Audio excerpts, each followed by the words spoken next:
Congress shall now vote for approval of H.R. 8791, the Homeland Terrorism Preparedness Bill.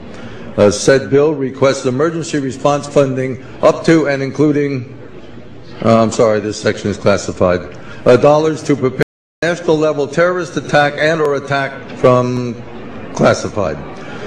Funding for first responder personnel and vehicles would be doubled if said attack leads to more than 80% of national population being affected by classified.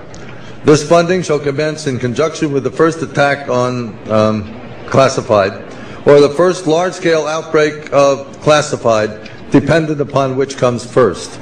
Civilian and military units shall be trained in containment and combat of classified, including irradiated classified, with possibility of classified airborne, classified flesh-eating, classified, and or all of the above in such event as classified spewing, classified escape, are released or otherwise become uncontrollable.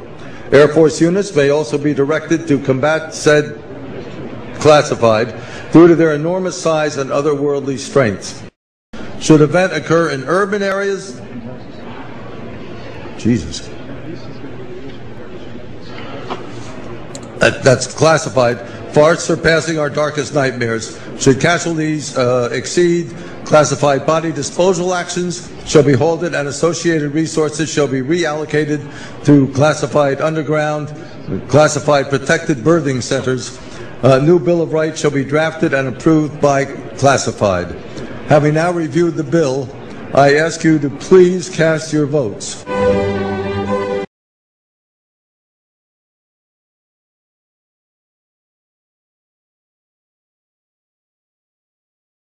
Excuse me, on the left over here, we have individuals who are religious fundamentalists, religious fanatics, and this is the expression, RT-PCR, real-time PCR expression of the VMAT2 gene. Over here, we have individuals. So let me complete. So over here, we have individuals who are not particularly fundamentalist, not particularly religious, and you can see there's a much reduced expression of this particular gene, the VMAT2 gene. Another evidence that supports our hypothesis for the development of this approach. What you see here is by spreading this virus, we're going to eliminate individuals from donning on a bomb vest and going into a market and blowing up the market. So our hypothesis is that these are fanatical people, that they have overexpression of the VMAT2 gene, and that by vaccinating them against this, we'll... So we have some very, very remarkable data in this next slide. Here we have two brain scans. These are fMRIs. These are two different individuals with different levels of expression of VMAT2. On top is an individual who's a religious fanatic, an individual, and we've repeated this numerous times, that has high levels of VMAT2. Now, this individual down here who had low levels of the VMAT2 gene, this individual would self-describe as not particularly religious.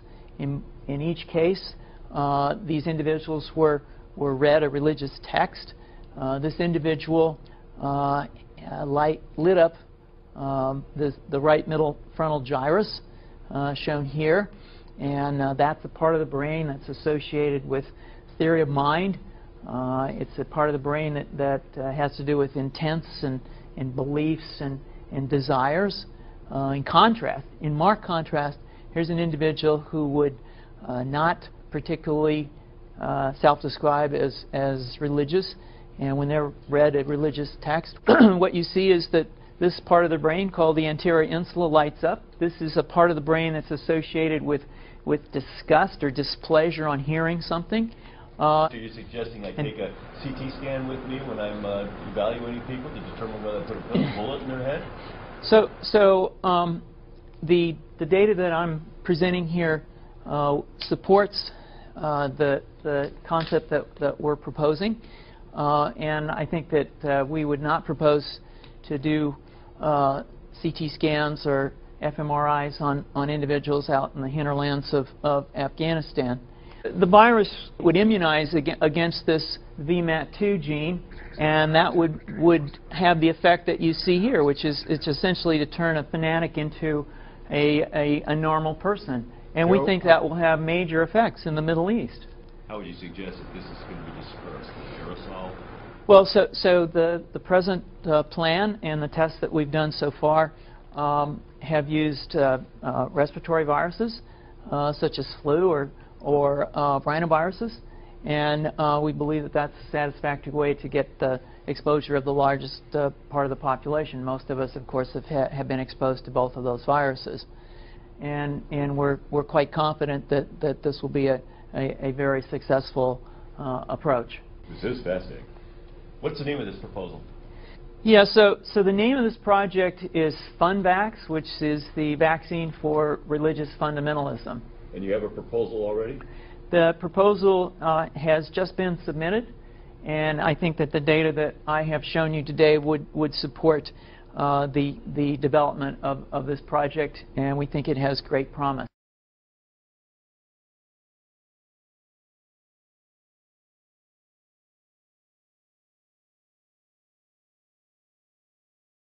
Mucho se sabe de la participación de los Estados Unidos en la creación de algunos grupos, como por ejemplo Al-Qaeda, que ahora se empeña en, entre comillas, perseguir por su actuación. Pero claro, nada se dice sobre esos comienzos, quién financió, quién entrenó incluso a los miembros de Al-Qaeda. Bueno, un ejemplo más de Estados Unidos y su doble moral.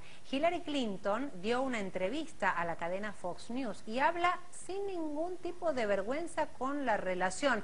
Tiene subtítulos, por supuesto, la entrevista está en inglés. Presten atención a la forma en que confiesa que ellos crearon Al-Qaeda. So if you think if we walked away from this, didn't give them money today, it would be worse for us from a security standpoint. I do. We're building a relationship that just did not exist. I said in our last trip when you were with me that we had a huge trust deficit, in part because the United States had, to be fair, we had helped to create the problem we're now fighting. How? Because when the Soviet Union invaded Afghanistan, we had this brilliant idea that we were going to come to Pakistan and create a force of mujahideen, equip them with Stinger missiles and everything else to go after the Soviets inside Afghanistan. And we were successful. The Soviets left Afghanistan, and then we said, great, goodbye, leaving these trained people who were fanatical in Afghanistan and Pakistan, leaving them well armed, creating a mess, frankly, that at the time we didn't really recognize. We were just so happy to see the Soviet Union fall, and we thought, okay, fine, we're okay now. Everything's going to be so much better. Now you look back, the people we're fighting today, we were supporting in the fight against the Soviets. ¿Qué tal? Bueno, ahí lo tienen clarito. Nosotros somos los responsables, los que creamos, los que entrenamos y, bueno, pensábamos que todo estaba bien. ¿Vieron cómo les conviene? A veces son amigos, a veces son